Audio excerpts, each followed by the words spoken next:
Hello, everyone. Thank you for joining us for this month's webinar. My name is Dawn, and I'm a health coach with Orthus Health, and I'm pleased to offer this presentation for you this month. Our topic is overcoming a weight loss plateau. If you've been stuck in a plateau for weeks, it usually indicates that calorie input, what you're eating, is equal to calorie output, what you're burning through physical activity. But this is not always the only picture. Sometimes this is enough, but sometimes not. And we will review different ideas for overcoming a weight loss plateau. So here's what we're going to cover: calories, exercise, food quality, fluid intake, and sleep. Yes, calories are still important. Here's some things to think about. So beware of cleanup calories. What I mean by that is, when you're cleaning up after lunch or dinner, an extra bite here, a little nibble there, those calories do count. And even though they're not on your plate, sometimes you don't realize how much you're eating. Mindlessly munching on the kids' or your spouse's leftovers during cleanup seems harmless, but resist the urge because it might be what's keeping you from seeing results. If you were losing and stopped, consider tracking your food intake. Now, if you had been tracking your food intake and stopped, maybe temporarily go back to tracking again. We can have a tendency to unintentionally become lax as we have success with weight loss, which can lead to a plateau. And this could lead to returning to some bad habits and unconsciously larger portions or mindless snacking. Tracking can help you get back on track. Now let's talk about exercise. Remember the FIT principle when talking about exercise: frequency, how often you exercise; intensity, how hard; time, how long; and type, what kind of exercise you do. Well, varying one or two of these things in your routine can help you get over a plateau. So frequency: if you're exercising 3 days a week, maybe add a 4th day. Intensity: if you currently walk at a 15-minute pace, 15-minute mile pace, try speeding up. Or if your route is flat, try walking a hilly route. Time: so if you're exercising 30 minutes currently, try to slowly increase that to 40 or 45 minutes. And type: try to incorporate different types of activities. If you walk, try to bike or something else you enjoy. Also, if you're not doing any kind of muscle conditioning, consider adding it, because the more muscle you have, the more calories you burn at rest. That means your metabolism is better.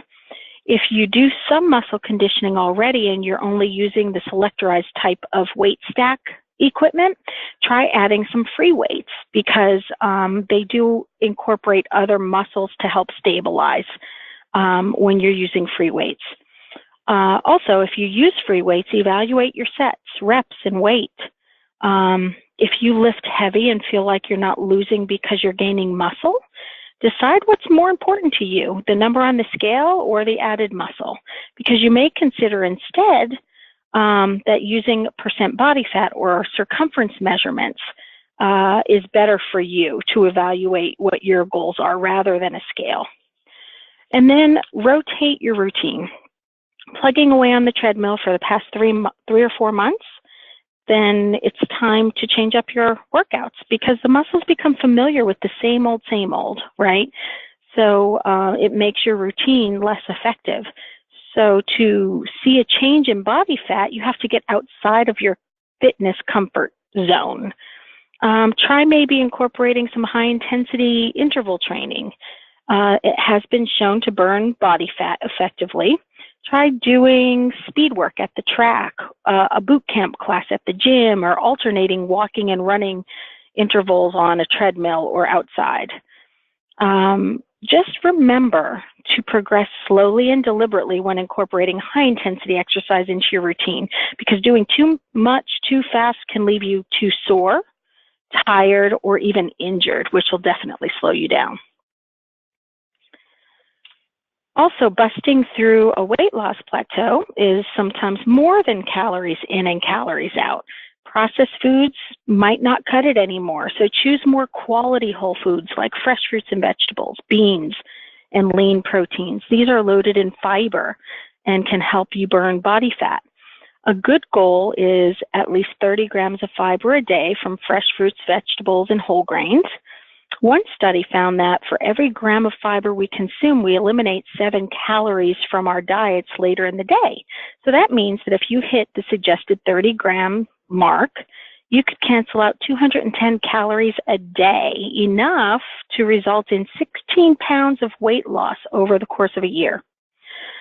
Also, protein has a high thermic effect on food, meaning that eating protein burns more calories during digestion. Now, protein also has an amino acid called leucine that numerous research studies have identified as a catalyst for burning fat. But remember, you still need balance. So make sure you're still getting your healthy carbs and healthy fats. Also now, many people forget about the calories they take in through beverages. That creamer or sugar in your coffee can add up quickly, especially if you have more than 1 cup. Sweet tea and regular soda can pack in the calories very quickly as well.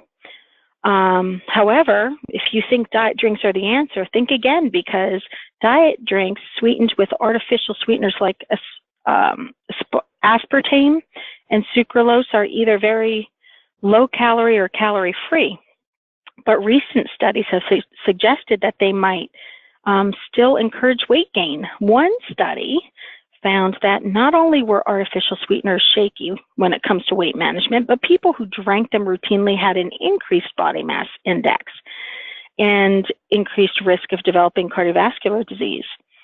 Artificial sweeteners act like sugar in that they trigger your insulin, which sends your body into fat storage mode and leads to weight gain.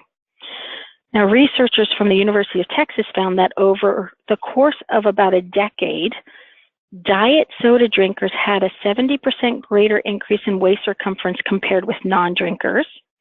And get this, participants who slurped down 2 or more sodas a day experienced a 500% greater increase. The way artificial sweeteners confuse the body may play a part, but another reason might be psychological. So if you're not consuming any liquid calories, it might be easier for you to justify that extra slice of pizza or that double cheeseburger. Also, keep your hydration in check, since the body often will crave food even when you're dehydrated. So symptoms of dehydration are similar to symptoms of hunger. It's easy to confuse the two. So aim to drink 80 to 100 fluid ounces of water a day, plus any additional fluids lost during physical activity. And if you feel hungry, drink water first and see if it was actually thirst rather than hunger.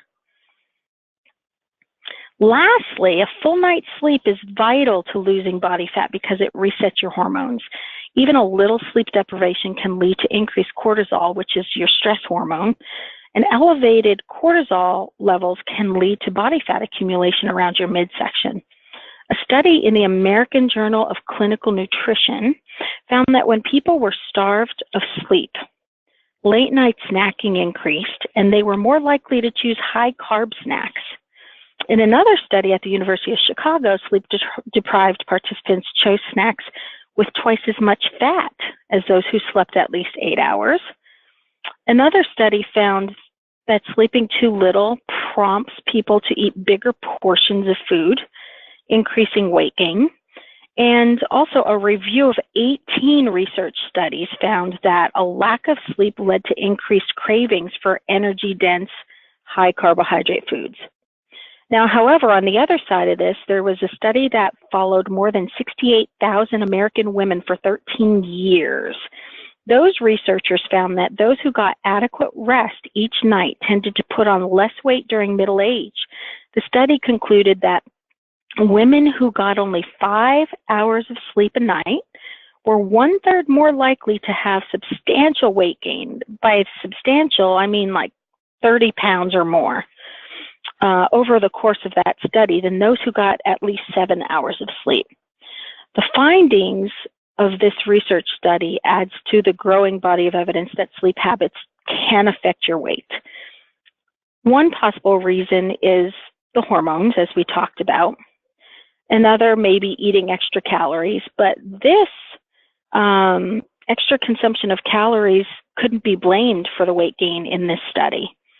And even though the less rested women might have exercised somewhat less regularly due to fatigue, the differences between the physical activity level did not appear to be a factor either. Okay, lastly, here are some tips to help you overcome your plateau.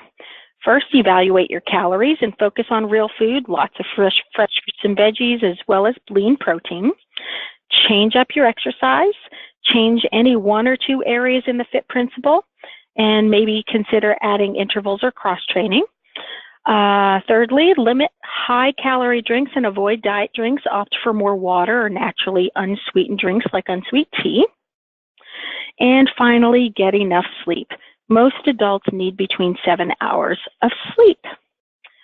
Finally, if you need additional support, contact your health coach, okay? So we're here to help. Thank you for joining me for this month's webinar, and have a healthy day.